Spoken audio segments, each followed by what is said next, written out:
Hello everyone, কেমন আছেন সবাই? আশা করি সবাই খুব ভালো আছেন। আজকে আমরা দুজন মিলে একটু ঘুরতে বেরিয়ে গেছিলাম। আজকের দিনটা ছিল প্রচুর কুয়াশার দিন, সারাদিন একটুও রৌদ্র ওঠেনি। এতটা ঠান্ডা, ঠান্ডার মধ্যে আমরা দুজনে বেরিয়ে গেছিলাম। তো আমরা এই দেখুন বাইক থেকে নেমে একটা হাটে গেলাম। হাটে গিয়ে কিছু জিনিসপত্র দেখলাম, বেশ ভালোই লাগছিল এখানকার হাটগুলো।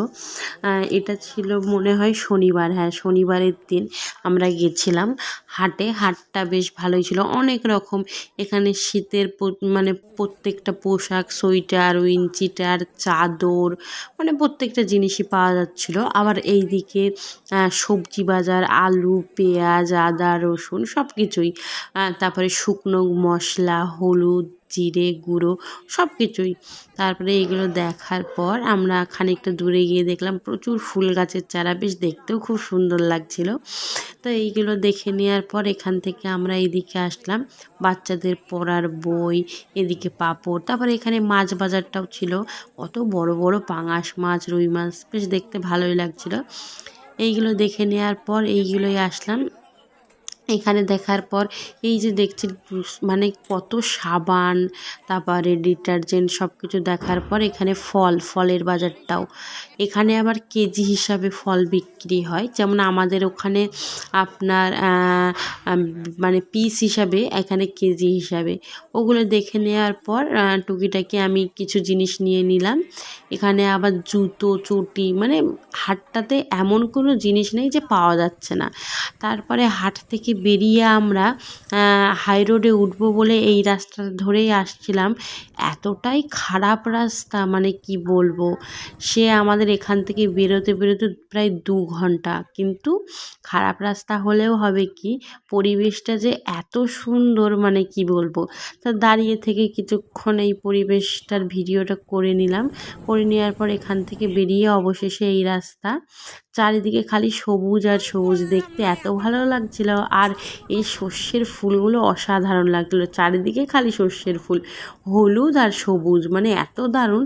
তারপরে এখান থেকে বেরিয়ে আমরা খানিকটা কি অনেকটা দূর, 2 ঘন্টা ওই মাটির রাস্তাটা থেকে আসতে আমাদের 2 ঘন্টা লেগে গেছে। তারপরে এই রাস্তাটা ধরে প্রায় আমরা আরও 1 ঘন্টা বাইক চালিয়ে আমরা এখান থেকে হাই রোডে উঠতে এখান থেকে আরও 1 ঘন্টা। তো চারিদিকে এত সুন্দর লাগছিল।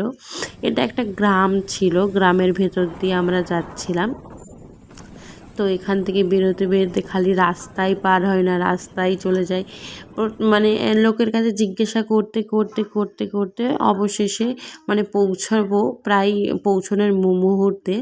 তো এখানটা দিয়ে এসে এই যে রেল লাইনটা ক্রস করে গিয়েই খানিকটা দূর গিয়েই হাই রোডটা, তো রেল লাইনটা আমরা ক্রস করে নিলাম। এখানে দুটো বনু ছিল, বনুদের জিজ্ঞাসা করে নেওয়ার পরেও তাও এখান থেকেও প্রায় ওই যে প্রায় অবশেষে আমরা হাই রোড দেখতে পেয়েছি, এই যে হাই রোডটা।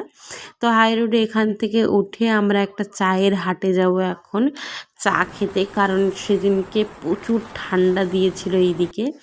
তো এই যে চায়ের হাটের কাছেই একটা মন্দির, পঞ্চমুখী সেতুর অপ সাইডেই মন্দিরটা, তো ভেতরে আর মন্দিরটা যায়নি। তো ওখান থেকে আমরা এই যে সুমন কফি হাউসে এসে গেছি আমরা কফি খেতে। তো এখানে এসে শুনলাম চাটা নেই, কফি। তো অ্যাম্বিয়েন্সটা এতটা সুন্দর, আমার খুব ভালো লেগেছে। এই যে আমার হাজব্যান্ড ওখানে বসে দোল খাচ্ছিল বাচ্চাদের মতো। তো তারপরে আমরা দুটো কফি, আর যেহেতু শনিবার ছিল আমরা নিরামিষ খাই, তার জন্য পনির পকোড়া নিয়ে নিলাম। তো নিয়ে আমি খাওয়া দাওয়া কমপ্লিট করে এগুলোর ভিডিও নিচ্ছিলাম। এর নিচে জলের নিচে এত সুন্দর করেছে, এই যে বসার জায়গাগুলো, টেবিল চেয়ারগুলো অসাধারণ। তো চারিদিকের ভিডিওটা নিয়ে নেওয়ার পর এই যে এখানে সবাই ফটো উঠাই, এখানে আমরাও কিছু ফটো এখান থেকে তুলে নিলাম। তুলে নেওয়ার পর চারিদিকটা একটু ঘুরিয়ে দেখালাম, দেখুন আপনাদের কেমন লাগে। তো চারিদিকটা বেশ ঘুরলাম, বেশ ভালোই লাগলো। আপনাদেরও সবার কেমন লাগলো অবশ্যই আমাকে জানাবেন। আর হ্যাঁ, আমার এই ফেসবুক পেজে যারা নতুন, অবশ্যই পেজটাকে লাইক আর ফলো করে দেবেন। আর ইউটিউব চ্যানেলটাতে যারা নতুন, অবশ্যই সাবস্ক্রাইব করে দেবেন। আর ভিডিওটা কেমন লাগলো অবশ্যই কমেন্ট করে জানাবেন। ধন্যবাদ।